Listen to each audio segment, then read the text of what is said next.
Zimnyama sisabe suya kwakhe umntana. Sibingelele kubathandi nabalandeli bamkhulu Mngomezulu ngonyama womsamo. Namhlanje ke ngifisa sikhulume ngehubo. Ngabe liyini ihubo? Lihlukene kangaki ihubo? Ihubo ke la kusuke kungumlayezo osuke ushiwo ngesimo sokuhlabelela namhlanje abathi ukuhuba.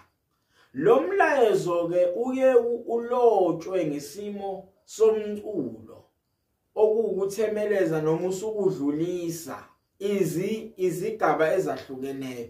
Kwesinye isikhathi kuyaba ukuthi kudluliswa umlayezo omuhle, kwesinye isikhathi kuyaba ukuthi kudluliswa umlayezo obuhlungu noma omubi, ngoba amahubo lawo abalekile ngokwahlukana. Kepha ihubo engifisa ukukhuluma ngalo ihubo lomndeni, ukubaluleka kwehubo phakathi kwekhaya. Uma sikhuluma ngehubo lomndeni ke sesikhuluma ngaleli ihubo elisunguliwe eselinje njengethuluzi lomemo phakathi kwaleli ikhaya, linjengempepho imbala mayishunqa impepho emthethadlozi kusondela bonke abantu abadala ngoba bazwa leli iphunga lempepho. Nakanjalo ke uma kukhulunywa ngehubo lala ekhaya lithi lingahutshwa ihubo bese kunyakaza ngisho namathambo alelo thulo lomhlaba, kunyakaze amakhehla nezalukazi lapha ekhaya bese ilalela. Ngakho ke ihubo libalekile. Imisebenzi ke yehubo eyenzelwa yona lisebenza kakhulu ihubo uma kuganiswa, ukhishwa umuntu lapha ekhaya yogana, ukhishwa ingane yogana. Uma kuhamba ilungu elithize la emndenini, uma kuhlangene kubongwa kubuswa sekubongwa ethongeni yelihubo, kubalulekile ukuthi umndeni nomndeni uhlale phansi ulifundise ihubo, kodwa kululekwe kakhulukazi abantwana ukuba alihlatshelelwa isinoma isikanjani.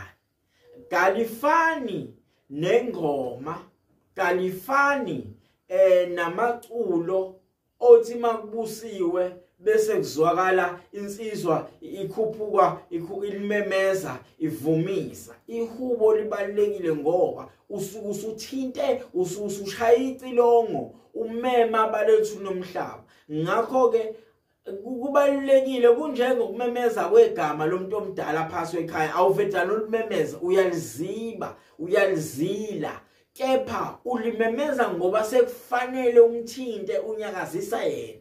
Nakanjalo ke ihubo linalo mthetho lowo. Ngakho ke ngiyafisa ukuba singayithi silesi sizwe sesiphila namhlanje siqale sifundise kakhulukazi abantwana, ngoba senge ngibuke isimanga esikhathini namhlanje uthi uyabuka emndenini ethize hleze mhlambe liyaphuma udwendwe, sekuyaqalwa ke manje sekufuka ihubo lapha ekhaya lithini. Ma kube khona lo oshisa ke lo thethe idlozi usezoqenqeleza yedwa nje, nabavumayo ungafunga ukuthi badla amazambane ashisayo ngobani na abafundisiwe.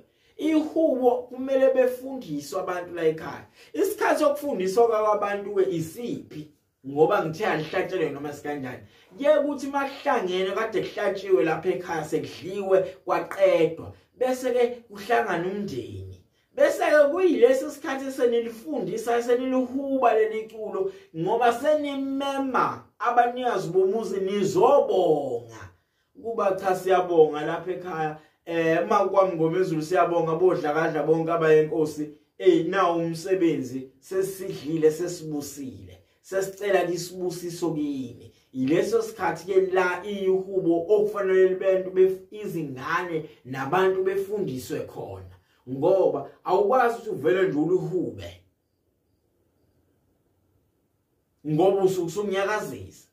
Futhi ihubo liyasiza nala uthothi phakathi kwekhaya izimo sezishubile ayisahambi kahle mhlawumbe ngisho nempepho niyashisa nisawubona umehluko senila senizoqala khona nimemeze ngehubo bayakwazi abantu abadala ngisho kuthiwa bese belidubile ikhaba baba ngaphandle kodwa mabezwe imvunge bayasondela belalele uthi hawu nansi imvunge iyakhuluma bese ke bezwa ngakho ke ihubo kubalekile kuba siwafunda amahubo siwazi amahubo ihubo lalisunguleka nangesigigaba nangesenze sithize ngoba ngithe liwumlayezo oqukethe umlando wesinye isikhathi uma kuphuma impi iyokulwa kunehubo lakhona elaqwayisa manje ukuthi siye empini siyokwenza into ethize